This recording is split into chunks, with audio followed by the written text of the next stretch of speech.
This episode of No Time Like Joe Time is sponsored by Fate in Flames on Kindle Vella. Rena has grown up sheltered and cut off from the world, caring for her ailing mother. When fate catches up with her, she is thrust into a world of magic and intrigue she never knew existed, and the heritage she is not quite sure of. Read Fate in Flames on Kindle Vella.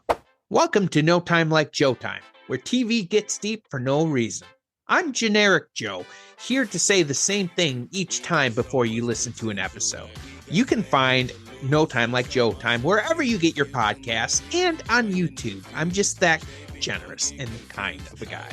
Please rate, please like, subscribe, and comment, because I'm magic. It also really helps grow the show, and I love the conversations I'm having. So maybe you can help your old friend Joe. Now, if you, and I mean just you, want to be a guest, you can email me at notimelikejoetime@gmail.com. Love to have you on, figure out what show you like, and then we'll have a meaningful discussion. All right, let's get to the episode. Like what you are listening to? Check out Lasso on Spotify Music, a new and upcoming local band from Minnesota. I'm going to First Avenue, what can I do? Hey, welcome to No Time Like Joe Time, where we look at different forms of media. And as my dentist said when my wisdom teeth were causing issues, I'm going to pull as much wisdom from you as we can. I'm your host, Joe Johnson, and each week, I bring a new guest to the Diamond Dogs to help have meaningful conversations. This week, I've got a great guest. She is the author of the best-selling book, Bursting with Happiness. She's the host of 2 podcasts, Bursting with Happiness, the podcast, and Story Junkies. She has her own blog. She's certified as a professional coach and officiates wedding. She's training to go to Mars. And she's wrestled lions bare hands in the plains of Africa. Okay, those last 2 weren't true, but I could have kept going because, man, is she going places. Please welcome Lisa White. And congrats, y'all. You just met someone cool. And I met somebody cool, too. How you doing? Heck, I'm doing pretty good. Good. I didn't know I'd get to talk to the actual Ted Lasso today, so this is very exciting. Heck, just excited for today's episode. I feel like having you on the podcast reminds me of what my mom would say when a girl would just tell me she really liked me for my looks. Just seems too good to be true. So, hey, how you feeling about starting the episode? I'm feeling great. Always looking forward to having a positive conversation, so looking forward to it. Couldn't agree with you more. I feel like this is going to be one of those pictures where there are so many hidden objects in it. The more we look at the clips, the more we will find them. Definitely. I agree with that. Yeah. Well, I knew you would. I think we'll be like some of those fancy swimmers and be synchronized. Definitely. Definitely. Are we going to be talking as Ted the entire episode, or are we going to see some Joe in this? Oh, this? No, ma'am. This is just who I am. All right. Fair enough. Fair enough. You be who you are. You do you, friend. Yeah, all right. You're right. I'm doing the Ted Lasso character. It's just, I have so many amazing guests come on the podcast. And when I meet new people like you, I just get really nervous, and I can't help but feel like I'm a little kid at the adult table, just pretending to fit in, dressing up like this and talking like this. Well, it helps me feel a little more confident. I guess I just really wanted to impress you. Yeah, I get it. Well, job well done. But quite frankly, you being you is the most impressive thing you can do. I'm just as excited to be here. Well, thanks. One of the lines that I keep holding on to that I think is the most famous line is, if you build it, they will come. Field of Dreams. What? Field of Dreams, maybe? Wait, Kevin Costner? that's not Ted Lasso? Well, No, although I, it could be. oh, I guess that makes sense. I didn't hear anyone call anyone Ted Lasso in the Field of Dreams. Exactly. Exactly. Hmm. Well, I guess I'm just playing as Led Tasso. Ah!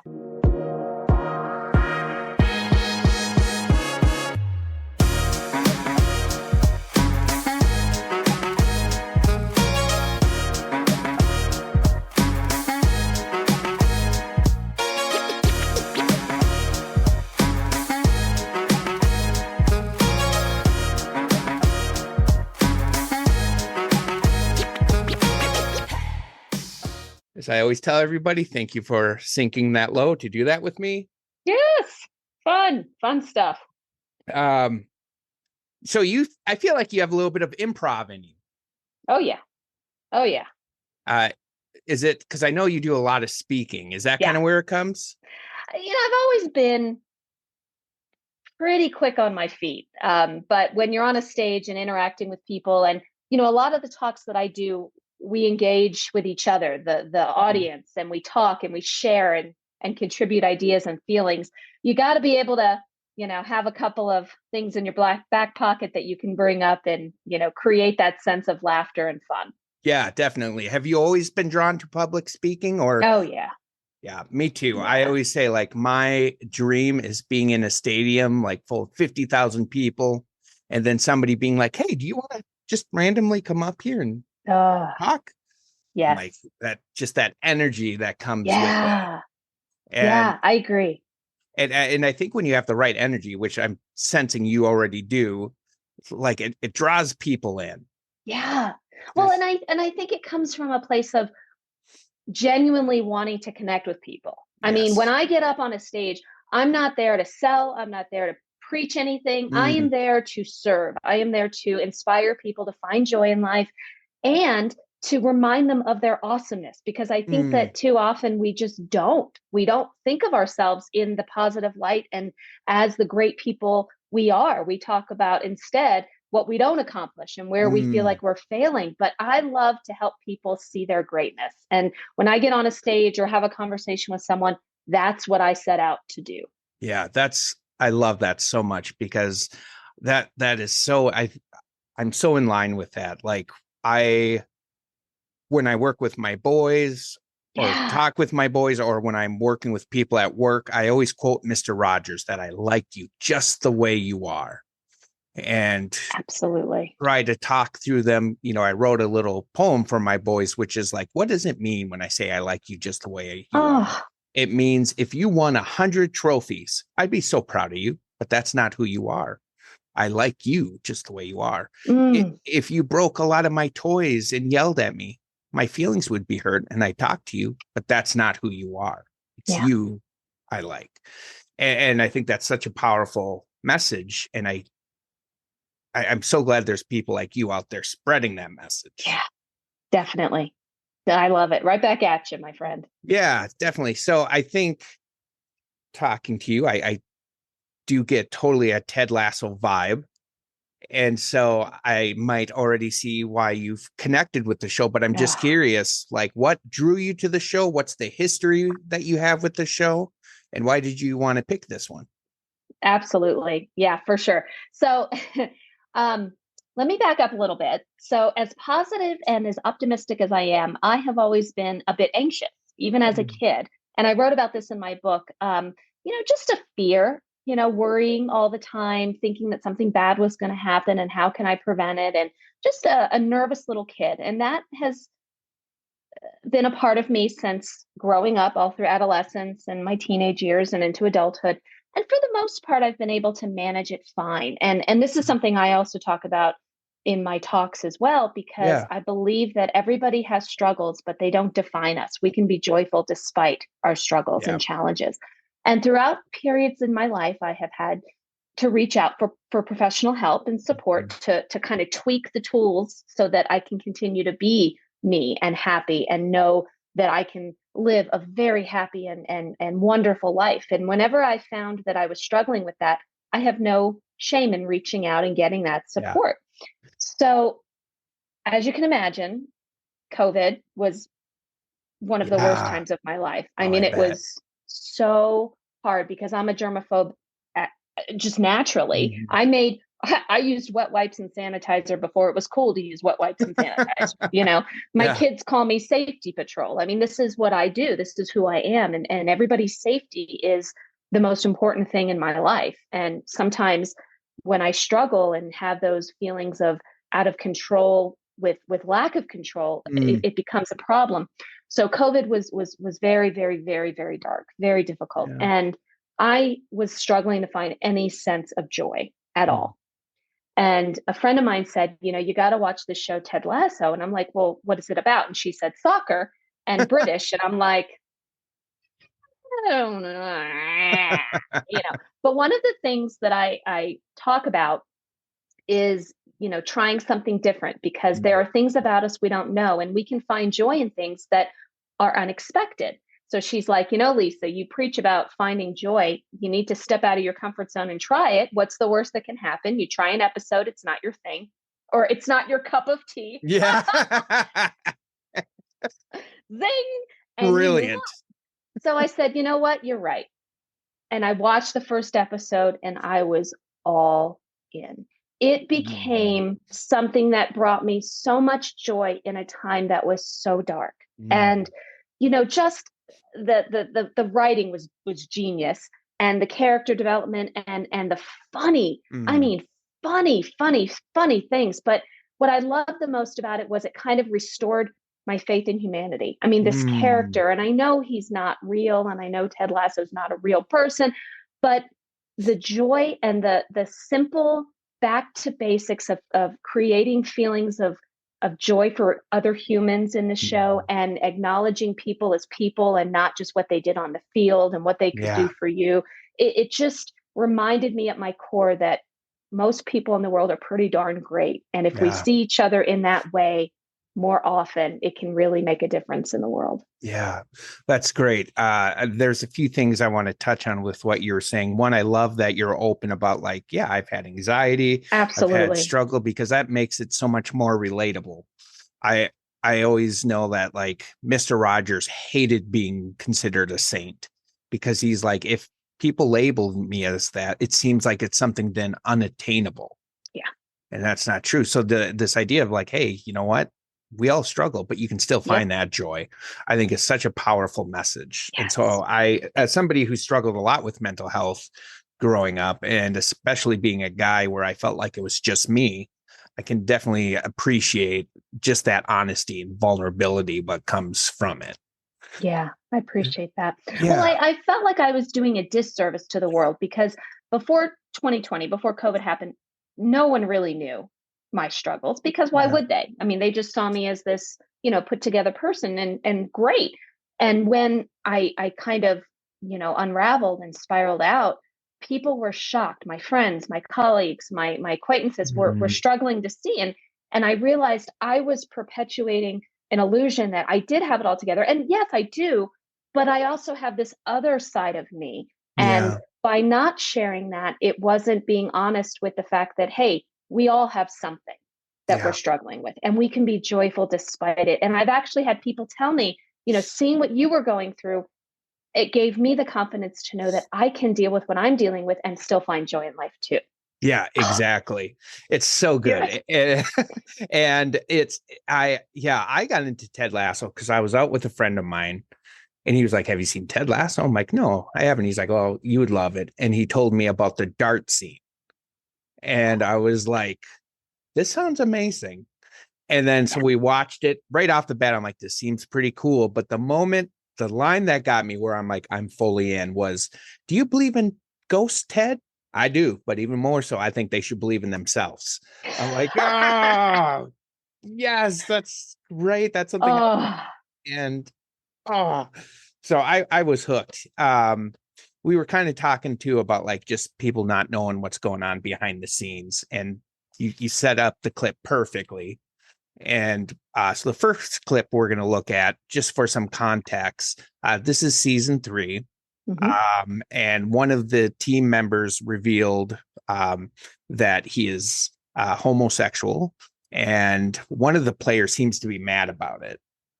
And so they're going into the locker room, and somebody yells a derogatory. Thank you. Thank you. I gotcha. And I was like, I'm going to try to say it, but I know it's not going to come out. And the player goes berserk and goes after him. So he gets kicked out. And so Roy Kent, who's famously like angry, is doing the press conference. So they're asking him like why the player's name is Isaac did what he did. So we'll watch that clip and then talk a little bit about it.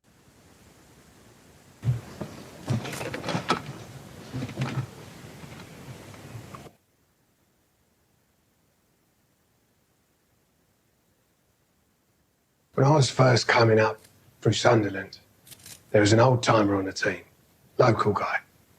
He and his wife were about to have their first kid. So during training one day, I made a joke that statistically, I was probably the real dad. And the boys fell about laughing, but he went fucking nuts. He battered me, properly. I had a black eye, chipped tooth, 3 broken ribs. I couldn't play for 6 games. He got booted off the team. After that, no club would go near him. Then in the summer, after I could breathe again, I bumped into him in a pub and I got the chance to say sorry for my stupid fucking joke. And he got to tell me he and his wife had lost the baby a month before all that went down. He hadn't told anyone. Kept it all inside.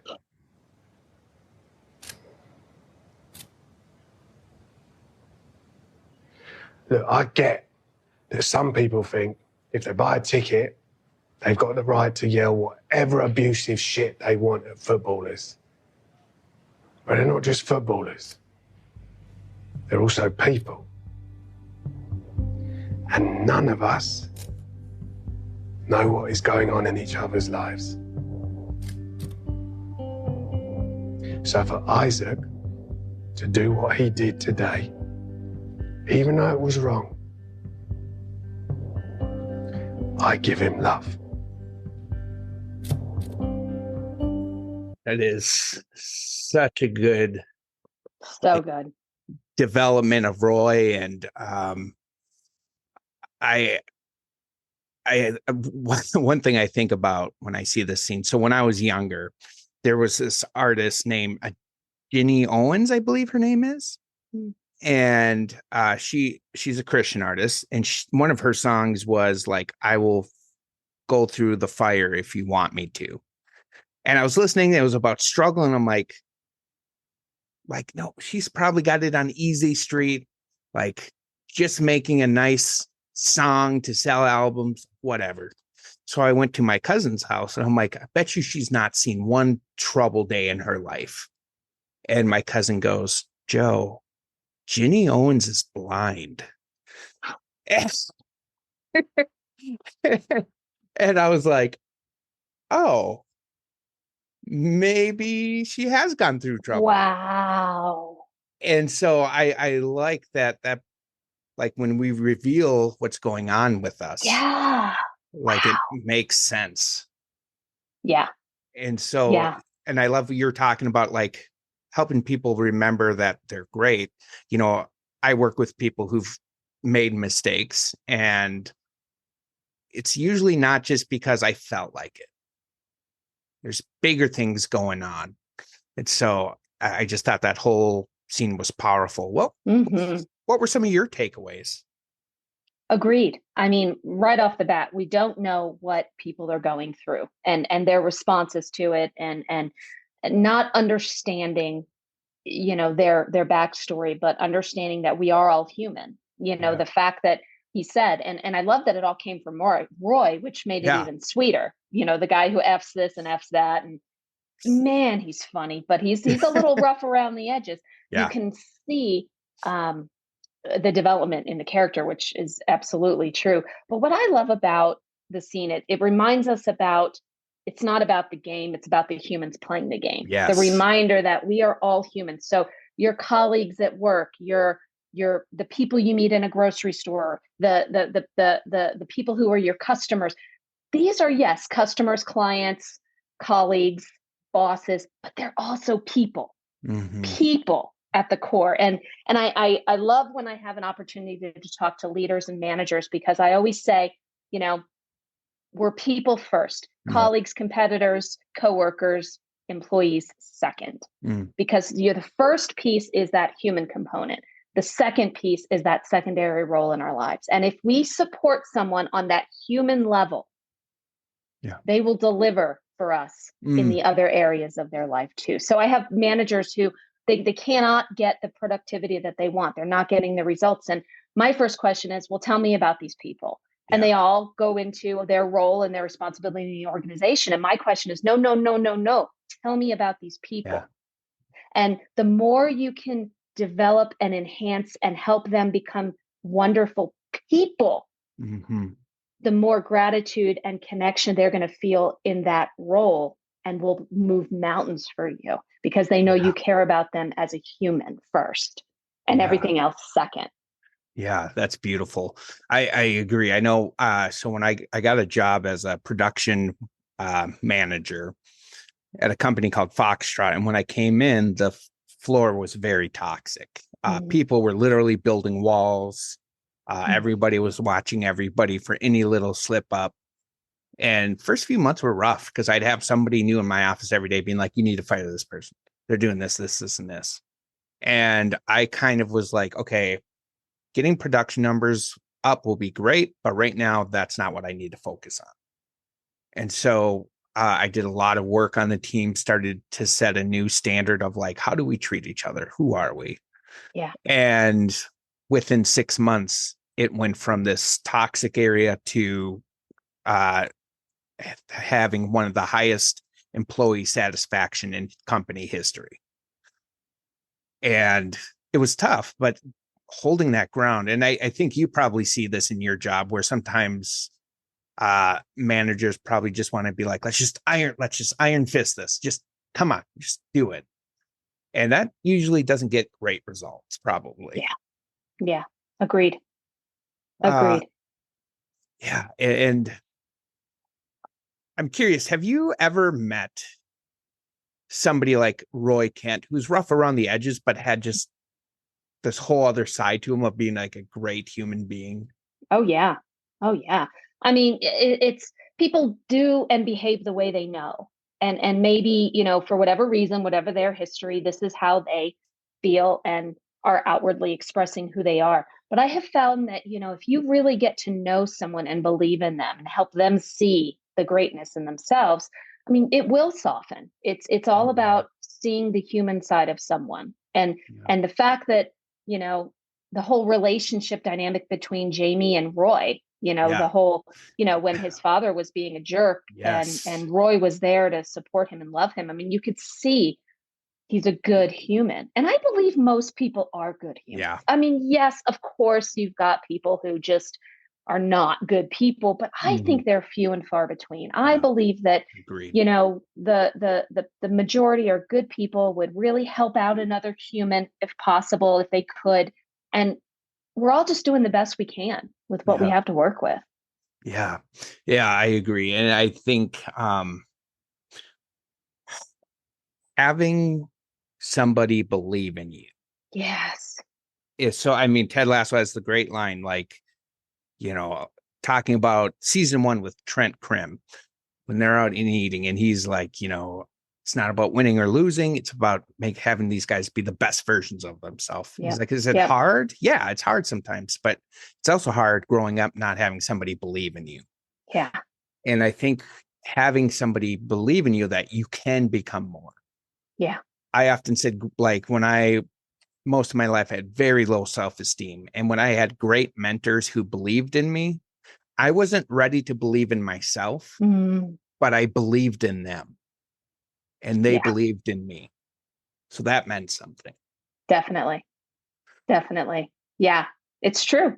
It's true. It's a beautiful dynamic. And you know what I love about the show too is this show could have literally been about any group activity, any sport, any I mean, literally drop this cast and their dynamic into any environment and the outcome would have been the same. Yeah. In my opinion, the football is secondary. I mean, it was Yes. great. I mean, so much fun. But Mhm. it's really about the humans who were playing the football and their Yeah. dynamic and the fact that Ted came in there with this whole and Ted knew that. He knew Yeah. that he didn't know a gosh darn thing about football, Yeah. but he knows people and he knows that if you support them and show them that belief and love and encouragement and help them see their own greatness, magic can happen whether you're in an office or on a field Yeah. or on the pitch or on the pitch. Yes. Yes. Exactly. And I, you know, when you're talking, one of the things that remind me that makes Ted Lasso so powerful is season 1, when Rebecca comes clean that she's been trying to sabotage him the whole time. And first thing he says to her is, I forgive you. And just that it just, I feel like this show has great transformation of characters, just really good story arcs. And there's so many great callbacks. Yes. And I think too, if we look at our lives, a lot of times we can look back and be like where we were, like we all have those story arcs. Yes. And Yeah. and for me, I remember when I was in high school, I had a prayer I would pray often, which is I just want to be a good man. Because I have had some bad examples in my life and I was scared of being that. And so I would just be like, I just want to be a good man. That's what I want. Like whatever else happens in life, great. I just want to be a good man. Yeah. And through a lot of events that were tough, it's brought me here. Yeah. To who I'm like, I'm really proud and happy of who I am. Yeah. Yeah. And so I love, we all have story arcs. Well, and I love that you brought that up with the whole Rebecca thing, because we all make mistakes and there's some beauty in the fact that, you know, yes, it was a horrible thing and it came from a place of wanting to get back at Rupert and not, you know, to harm Ted, but you know, basically she didn't care who she harmed as long as at the end of the day Rupert was the one who was punished. But the fact is she never brought that up again. And I really liked that because, you know, they didn't weave that back into, well, remember when we first met, I was, you know, what I did to you. It was like, you know what? Ted forgave her. And most importantly, she forgave herself. Yeah. And I find that in my coaching practice, when I'm working with people, that's a really hard thing to do. Because when good people make mistakes, which we've all done, believe me, we've all done and been there, it's very easy for us to continue to feel badly about that and harp on the fact that, wow, what was I thinking? And I'm just disgusted by myself. Yes. Okay. But you know what? We make amends both to the person, the situation, we learn from it, and we pledge to do better. And that's all we can do. By going back and rehashing and wishing things were different, that accomplishes nothing. It just wastes precious time that we could be living and doing wonderful things. But it's very easy to slide back into that feeling of kicking our own butt over and over and over and over again. And I'm glad she didn't do it. I'm glad they never did a callback to that. Yeah, I love that. I never even thought about it. But yeah, I just was like, okay, move on. Exactly. And I feel like forgiving yourself is something that kind of slips through the cracks of like learning lessons growing up. So that's one thing I've been trying to work with my kids about, like, okay, yes, you made a mistake here. You know, there's some consequences for it, but I love you still, forgive you. But now it's time to forgive yourself. Yes, move on. And now it's time to move on, learn from it. I like just pledging to do better. Yeah, that's all we can do. Learn from it and promise to do better in the future. And that's it. I mean, we all make mistakes. We're human, you know, and do I Do I wish that we didn't make mistakes? Of course, but that's just unrealistic. So the best course of action is to acknowledge it, learn from it, and pledge to do better. Yeah. You again are just setting me up perfectly for a next Yes. clip. So this next clip is Trent Krim, who's just a great character. I'll have to send you some pictures at Comic-Con because I ran into a guy who looked just like Trent Krim. I was like, I love it. And I was like, are you dressed up like him? And he's like, no, Yeah. it's just the way I look. But I get that all the time. So I was like, oh. And I ran into Coach Beard too, which was fun. The real one, or somebody I wish who looked like somebody who looked like him. So I almost had the opportunity to meet Jamie and Danny, but we were too late on that. So next time. But Trent Krim, who was he was a reporter for the Independent, the first two kind of known as a harsh reporter, ends up leaving the job, and on season 3 he comes in to write a book about the team, and we find out that Roy and Trent have bad blood, or more so I guess Roy has bad blood against Trent, and so he tells everybody, do not speak in front of this guy. When he's in the room, you don't talk. And so it's kind of awkward. So we're coming in where they're having a discussion, and Ted and Roy just had a conversation, and Ted was basically like, hey, you got to let your ego go because you're going to ruin a lot more than just a game. So this is Roy coming out of that, and we'll see what that interaction looks like. Krim!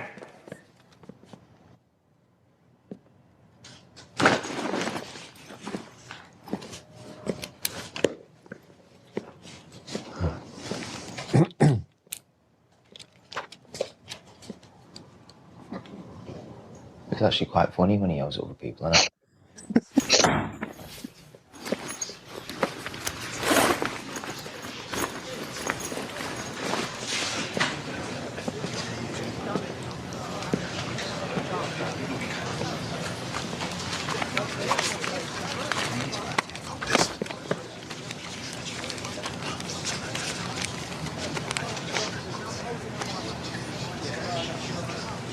Newcomer Roy Kent is an overhyped, so-called prodigy whose unbridled rage and mediocre talent rendered his Premier League debut a profound disappointment. Do you know who wrote that? I was 17 years old. This fucking wrecked me. I thought I was being edgy. Just trying to make a name for myself. All I really did was look for the worst in people. I'm sorry. It's all right. Give me that. You know, it's funny. We had a lot in common back then. I thought one another such shit at their job. And now look at us. God. Yep. So I got a question for you. Why do you think Roy kept that in his wallet? Yeah, I mean, words are powerful, you know, and he was starting his career, so at the time he was very sensitive, I'm sure, to the media, and so maybe it was a reminder to him to keep working. Maybe he saw that as motivation to keep working hard and you know, proving this guy wrong, this prick wrong. Yeah. What I was surprised about was that he put it back in the wallet. Yeah. After he had the conversation with Trent. I mean, because at that point you would think, well, I would think, hey, you know what? I called this guy out on it. He said it wasn't about you, Rory. It was about me trying to be, you know, controversial in my reporting so I could make a name for myself. It had nothing to do with you. You were collateral damage, so to speak.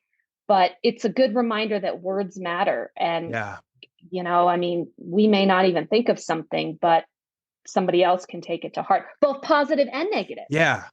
Yeah, exactly. And I like that. And I also wonder if it's a little bit like one thing I think about, so when I was 30, I was working at a job I should not have been at. And it was a very high stress job. And we were unveiling one of the biggest medical projects in US history. Wow. So everybody there was at stress level 11. At the same time, my oldest was born, and he was born 3 months early, but his lungs stopped developing at like 23 weeks. So he ended up needing a trach, and he was in the hospital for 4 months. And these two things together wrecked me. And I became hospitalized. And remember, like, when I was hospitalized, thinking I'm never going to work again. This is it. My life's over. And I look at that time wrecked me, but now it serves me because I'm a peer support specialist. So I work with people who are going through mental health crisis. And I use my story of recovery to offer them hope. And so I wonder if that's a little bit of what it is for Roy, where it wrecked him, but now it serves him to be to maybe say, this isn't who I am, like very legend of the sport, and like helping others now as a coach. You're like, ignore that crap, just focus on doing what you're doing. It's just poopy. Yeah. Yeah, exactly. So I kind of resonate. I mean, it's such a little detail, but it resonates with me of absolutely. Like, at what point does something that sucked turn into something good? Yeah. It's true. I have to say, I missed this. I just caught it this time. I never noticed Jamie saying, it's actually kind of funny when he yells at someone else. Well, because not most, but a lot, but Jamie does or has gotten the end of Roy's wrath, so to speak, for a while there. Yeah, exactly. And so that cracked me up. I just love how everybody's kind of cowering in fear around Roy. He's like grabbing his bag, like, oh. And just, I love Trent Crim's like nervous approach into the bathroom. Well, and when he calls him Crim, I mean, he's literally like, yeah, it's true. It's true. Yeah. It's so good. Speaking of Roy Kent, I have to show you my t-shirt. Yes, you show the whistle one. I love it. It's so good. Oh, I laughed so hard because it was so funny. Not only did he say whistle, he goes whistle, like as a whistle. I mean, it's just so funny. Yeah, so funny. It was and there's so many of those moments in the show. I mean, they just knocked it out of the park in terms of the depth that we're talking about, but yet the funny. Yes, I mean, the great balance. Funny balance of just laugh out loud. Yeah, and I think that's a good message too, because the very first episode I did of this, the main content was not taking yourself so seriously. And that's something I've leaned into. Absolutely. And the more I've leaned into it, the more like it's a transformation that happens. So I have a second podcast called Two Voices, One Story. And it's my wife and I talk through like my mental health breakdown, what it was like, with my son, Jack. And now we're doing a series called Find the Humor. And so like the first one was about my night terrors, because for a long time I felt so embarrassed to have night terrors. Sure. And my family didn't know what they were, so they thought it was me having a bad dream, and then be like, it's real.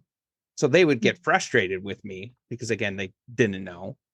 And so I would go even more into a shame spiral. But I talk about the first time I started to own them was it seemed like the worst time to have a night terror. We were at a youth conference, and I was in a room full of teenage guys. Oh, no. And I had a night terror. And I was just so mortified. And we were in a group the next day, and like one of the coolest guys of the group everybody loved was there. And I'm like, oh, he's going to rip me a new one. And so I was like, hey guys, I'm sorry about last night. And the girls were like, "Well, what happened?" And I was like, "Well, this happened." And the cool guy goes, "Yeah, I wasn't sure what was going on, but I hid under my sleeping bag." And I was like, "What?" And I found out a lot of people were just like, "What's happening?"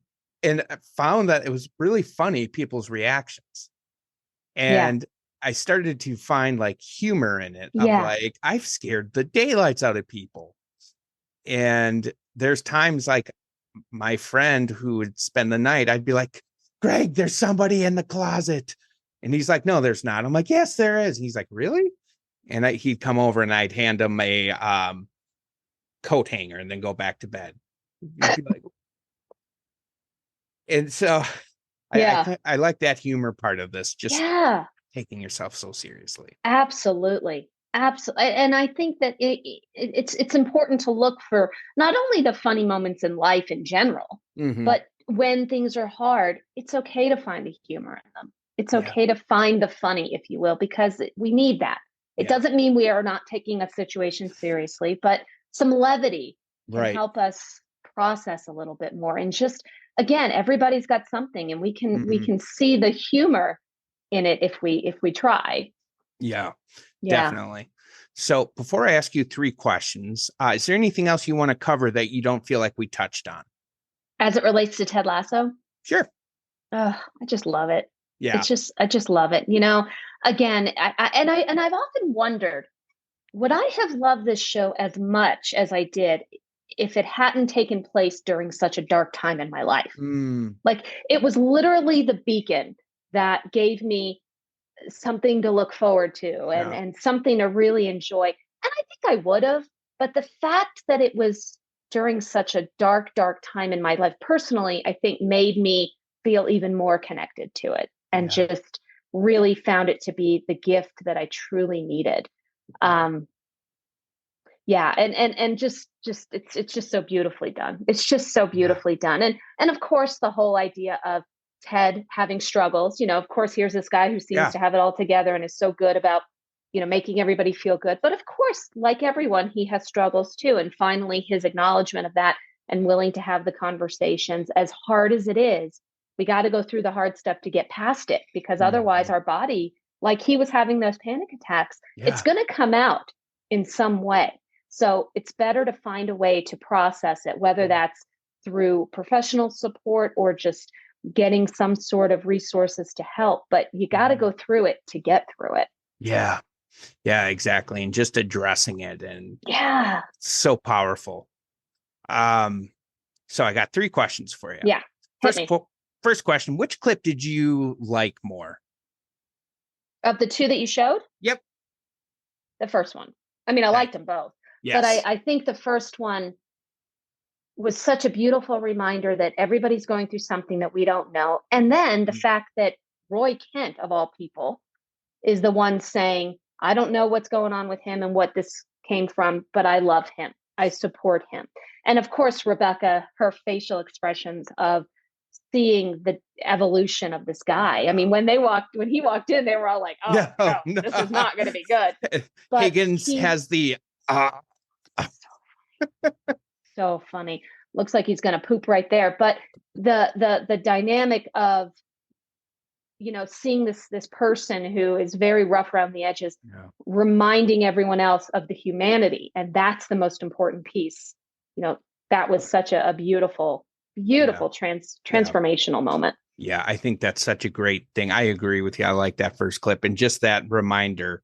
I don't know what's going on, but I give him love. And humans first. Yeah. Football players second. Yes. Reporters second. We're all human first. Yeah. It was, and you could see the actors and actresses, you know, in the audience as reporters were like, oh that reminder, you know, the reminder that these are people. Yeah. Before anything else. Yeah, exactly. So second question is, which clip did you feel like we got more conversation out of? Oh, I think we had a good convo on both. Yeah, I don't know. I mean, again, I love that first one, but are ties allowed? Ties are allowed. Ties are totally allowed. So I agree. It's tough to. I felt like this was one of the few times we had great balance between both of them. Mhm. Sometimes the first one, like we're feeling it out, and then second one we're in a roll. So, but it like both were good. Yeah.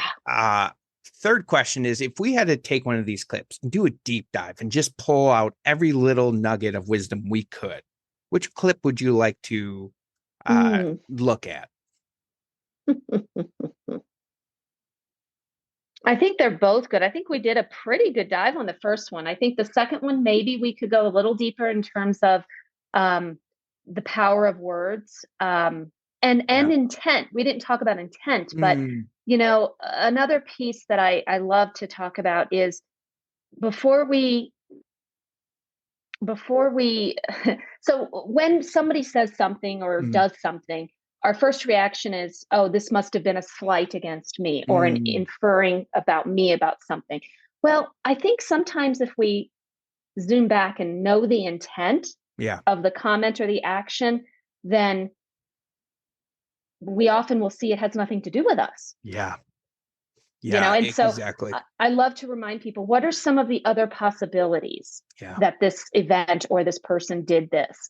And if we zoom out, maybe they didn't say goodbye because they were running late, or maybe they not good with goodbyes, or maybe whatever, as opposed to, oh, that person didn't value the relationship I had with them, and so they just decided not to say goodbye.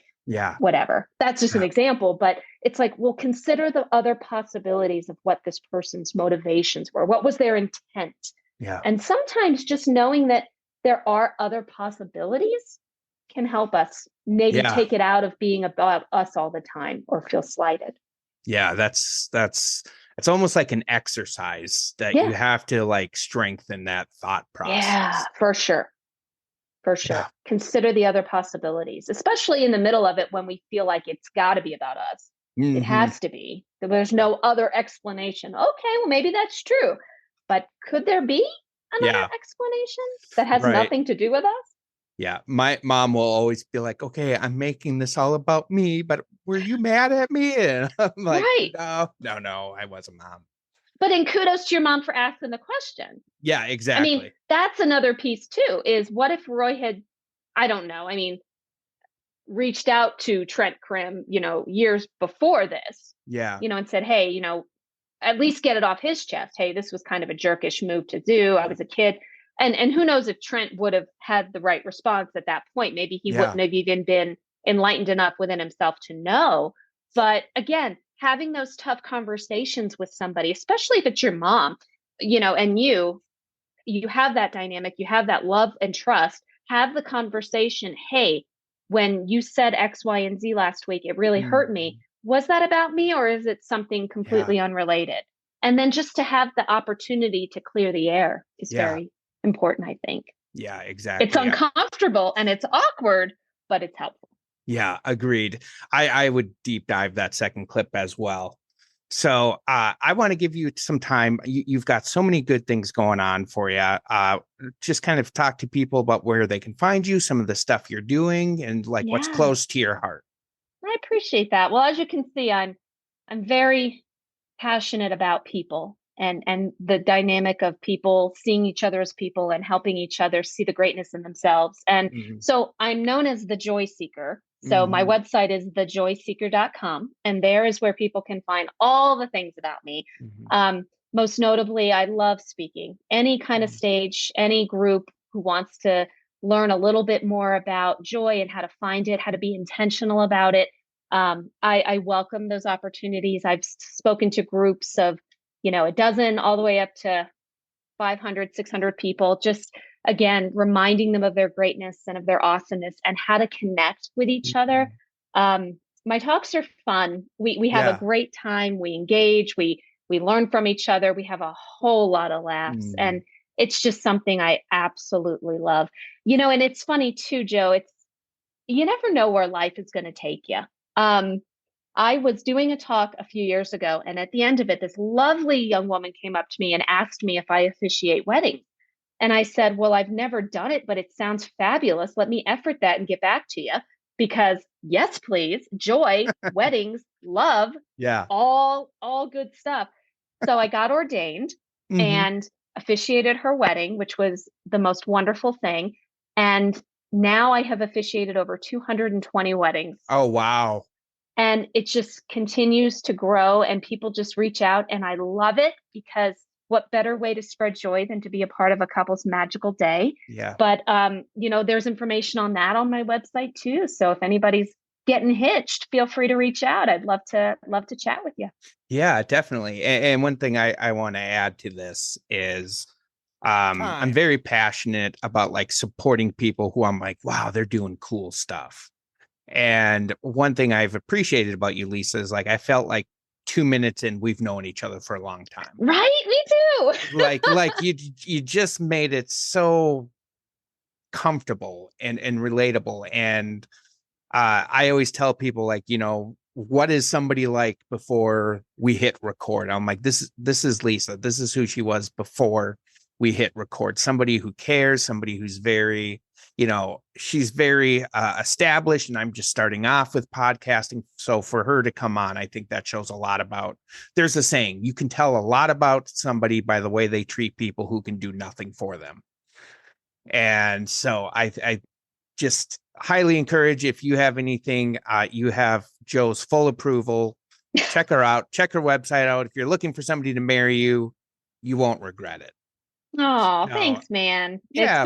It's been a pleasure. Truly, you're a blast, and I wish you so much luck in this podcasting journey, and with all you're doing.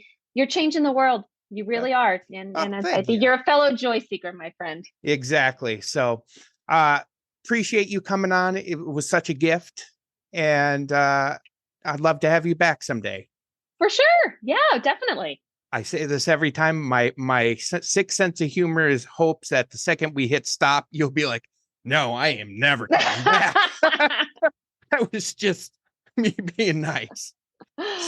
No, what you see here is what you get, my friend. Exactly. So, all right. Well, thanks everybody for listening, and we'll see you next